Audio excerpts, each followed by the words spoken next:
Deep strike thriller. Lone Ukrainian jet obliterates Russian command hub. In a war defined by grinding attrition and entrenched front lines, this was a moment that defied all expectations. On October 11, 2025, the impossible became reality. Newsrooms across the globe scrambled to verify the story, as the world's attention snapped to a single, stunning event. An aging Ukrainian fighter jet, a relic from another era, penetrated deep into Russian-controlled territory and destroyed a key command center. The mission was as daring as it was unexpected. The base, once a symbol of Russian power and invincibility, was reduced to a smoldering crater. The destruction was total, buildings flattened, infrastructure obliterated. The message was unmistakable: nowhere is safe. Even the most fortified positions could be reached and destroyed by a determined adversary.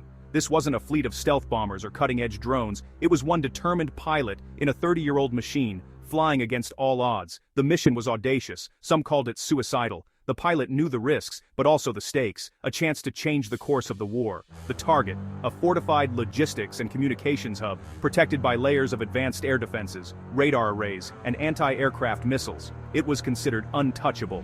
Ukraine's Air Force Command gambled on skill, ingenuity, and the element of surprise. Every detail was meticulously planned, every risk weighed. The risks were astronomical, the pilot's chance of return was slim. Yet, as dawn broke, the lone jet taxied down the runway, watched by a silent, anxious ground crew. But the potential reward was too great to ignore. A successful strike could cripple Russian command and control and send a message that would echo far beyond the battlefield. The world watched, breath held, as whispers of a massive explosion behind enemy lines began to circulate. Social media lit up with speculation and unconfirmed reports. Satellite images soon revealed the devastation.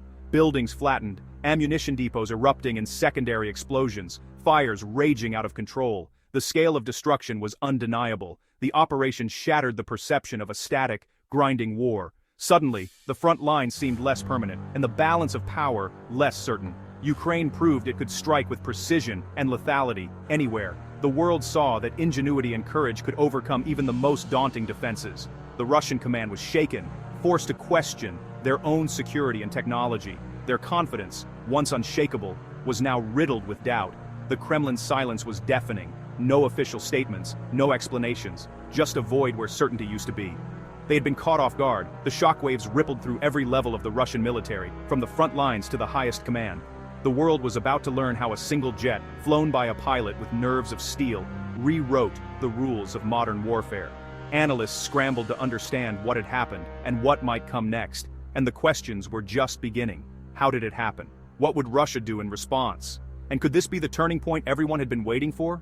The aircraft at the heart of this raid was a Sukhoi Su-27, codenamed Flanker by NATO, a $30 million relic, precious to Ukraine's limited air force. Sending it solo was a high-stakes gamble. The Su-27 is no stealth fighter. It should have lit up Russian radars. The pilot, a seasoned veteran, knew his only chance was to become a ghost, flying nap of the earth, hugging the terrain at terrifying speed. One mistake meant disaster. The mission plan was a masterpiece of intelligence and audacity, threading through radar blind spots and valleys. The route was a digital needle through a haystack of threats, but the real secret, a fusion of old and new Soviet airframe, Western weapons. Making them work together was a technical puzzle.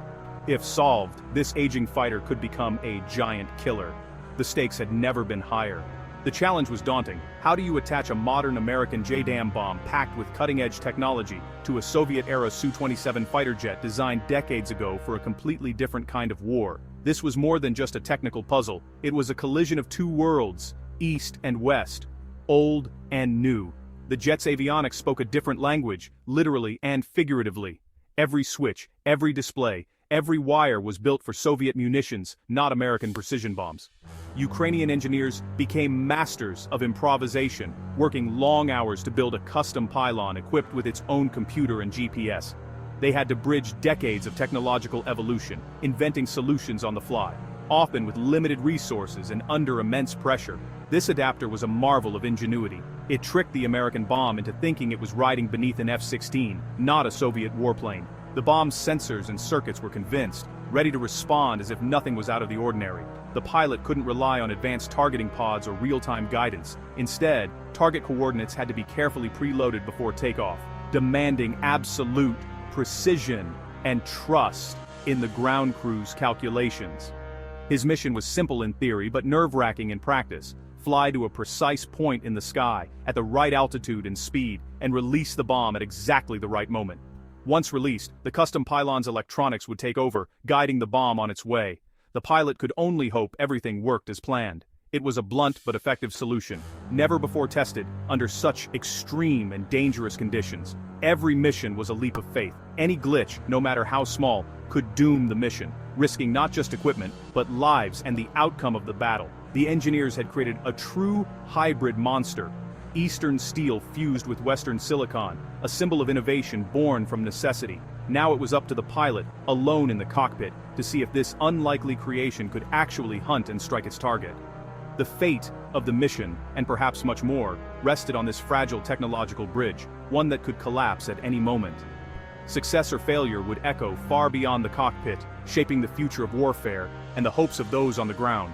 Takeoff was routine. What followed was anything but. The pilot dropped to meters above the ground, using terrain masking to evade radar. At over 900 km/h, the world blurred past. One mistake meant death. Fuel was a constant worry. Every second counted. The flight plan left no margin for error. The pilot's focus was absolute, eyes flicking between the ground and his gauges. Turbulence battered the jet, demanding constant corrections. He flew over abandoned villages and battle-scarred landscapes. A stark reminder of what was at stake. This was no exercise. It was a lone spear tip aimed at the enemy's heart. Emotions were luxuries he couldn't afford. Only the mission mattered. The hum of engines, the feel of the stick, and the relentless ground below. Every second was survival.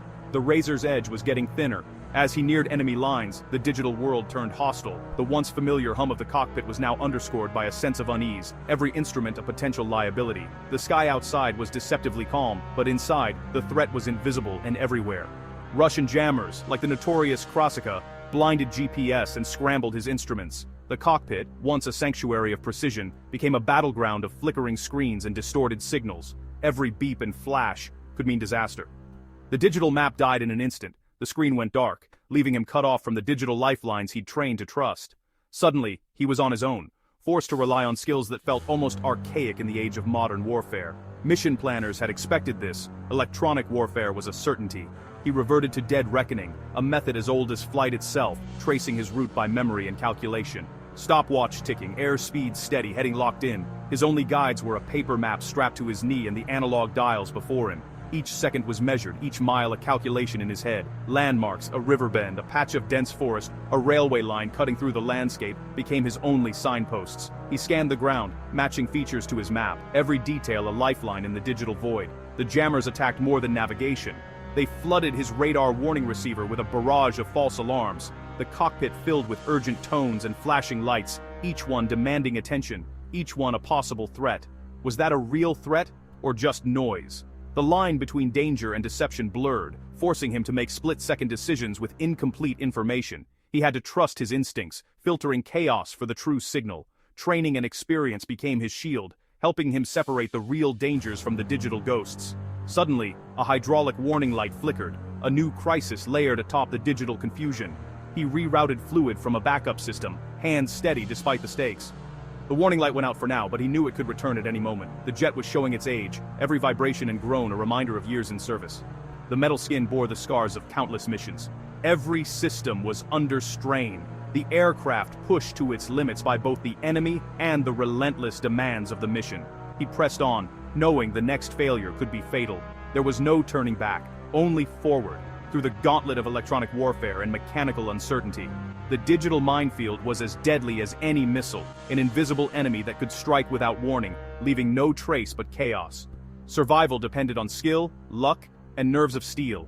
In this new era of warfare, only those who could master both machine and mind would make it home. The first real threat struck fast. A fire control radar locked on. A Panzer S-1 below had found him. Instinct took over. Full afterburner. Hard left. 7 Gs. 2 missiles streaked skyward. He dumped chaff, dove lower, and used terrain to break line of sight. The missiles, confused, detonated harmlessly above. But now, every air defense battery knew his direction. The hunter was now the hunted. He pressed on. The target was minutes away. Another warning light. A flight control computer failure. The Su-27 felt sluggish, wounded, but the launch basket was close. He fought the controls, pushing the failing jet to its final task. 90 seconds to make history. The mission's success, and his survival, hung in the balance. Every move mattered. The climax was near. The target appeared, a sprawling complex just as intelligence predicted. The pilot stabilized the damaged jet, lined up for release, nose up, bombs away. 2 JDAMs dropped. He didn't wait to watch. Survival was now his only focus. The bombs, guided by their own systems, flew autonomously. Russian jammers tried to disrupt them, but the JDAMs switched to inertial navigation. A Russian Hind helicopter nearly crossed their path. The bombs adjusted course in microseconds. On the ground, the base was oblivious. The low-flying jet had gone undetected. The command center was about to face destruction from above. The bombs made constant adjustments, locked on target. For the men below, it was just another day. Until it wasn't. The sky was about to fall. The strike was seconds away. The symphony of destruction had begun. The first warning at the Russian base was a strange whistle. Soldiers looked up, confused, then realized too late. No time to run, no time to shout. Inside the bunker, a radar operator saw 2 fast contacts, terminal dive. Automated guns fired blindly, reacting to sound, not targets.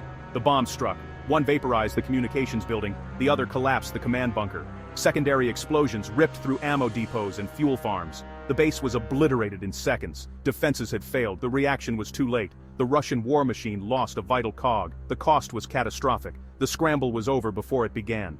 The pilot landed his battered Su-27 at a secret airfield, fuel nearly gone. Ground crew marveled at the damage and his survival. He had done the impossible, but the mission's true impact was strategic. Satellite photos showed a Russian base wiped off the map. The strike caused chaos and paralysis at the front. Ukraine proved that ingenuity could overcome overwhelming odds. Old Soviet hardware, new Western munitions, a playbook for asymmetric warfare. Russia's billion-dollar defenses had been outwitted by a low-tech, low-altitude approach. The cost to Russia went far beyond one base. It forced a strategic rethink. The message, nowhere is safe, and innovation can change the course of war. This was a turning point. A single flight that changed the game. The world would never see air warfare the same way again.